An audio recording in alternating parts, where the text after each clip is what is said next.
This is The Download from Sounds Profitable, your daily source for the essential news of the business of podcasting. Brought to you by Spreaker from iHeart. I'm Tom Webster. Before we get into the news, got a quick programming note. Due to the Thanksgiving holiday here in the States, this will be the last episode of The Download for the week. We'll see you next Monday, the 27th. Until then, here's what you need to know for today, Tuesday, November 21st. First, as reported in The Verge, a secret Google deal lets Spotify completely bypass Android's App Store fees.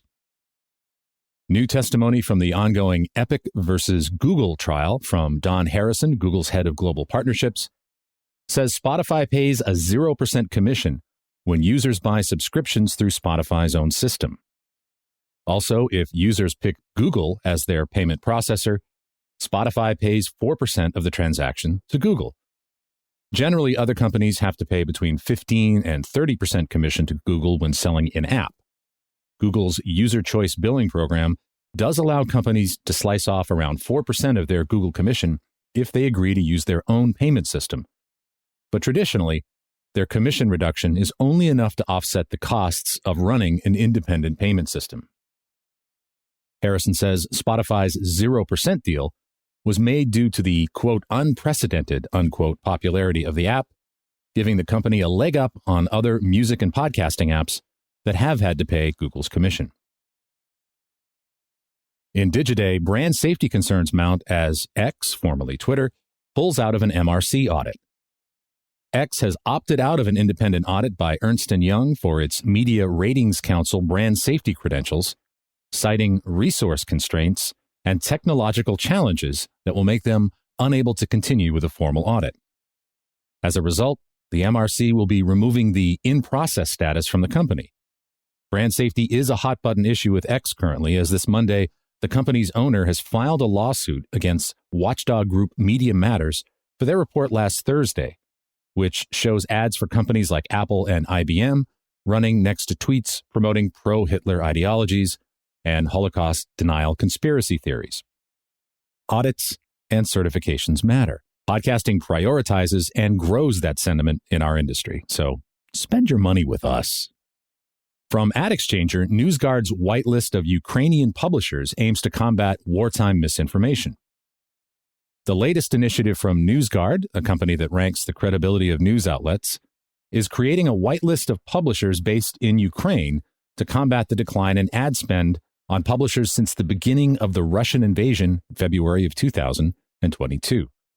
The project was prompted by a request from Reporters Without Borders to help Ukrainian publishers to complete an assessment that would make them compliant with the Journalism Trust Initiative. In the process, NewsGuard also assessed the publications it helped through JTI's approval process, creating the whitelist. NewsGuard also maintains similar lists for podcasts. AdExchanger reports that Roku and Unity want to prove CTV is a performance channel. Roku has announced a new partnership with app monetization platform Unity to help gaming and mobile app developers add connected TV or CTV to their user acquisition campaigns with performance marketing attribution for streaming. A big hurdle for Roku and CTV in general is convincing performance marketers CTV can deliver more than basic reach and frequency. Podcast advertising has spent quite some time becoming experts in performance marketing, often with less data than CTV. There's certainly potential for CTV to benefit from podcasting's institutional knowledge and for those buys to work together. And from Adweek, working from home spurs ad block rates to rise.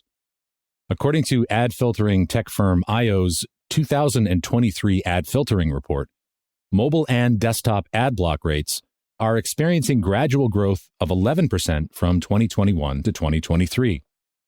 Thanks to increased home desktop computer use from more people working at home, desktop ad blocker use has reached 27% of the population by the end of Q2 2023. Mobile ad blocking is currently at 22%. One solution to combating the rise of ad blockers is the Acceptable Ads Committee, which serves ads that fit specific criteria to people who use ad blockers but have opted in to acceptable ads. According to Acceptable Ads, The opt-in rate has increased 42% from Q1 2022 to Q2 of this year, with over 300 million members. Raptive reports that they've delivered 2.7 billion impressions through acceptable ads that otherwise would have been blocked. Save for some edge cases, podcasts are built and distributed in such a way that ad blockers have not yet been able to impact podcast ad distribution.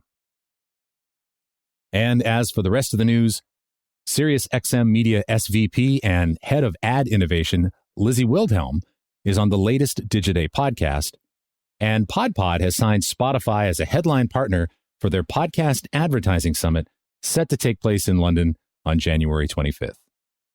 And for everyone, again, in the United States who is celebrating Thanksgiving holiday this week, I hope it is a happy, healthy, and safe one.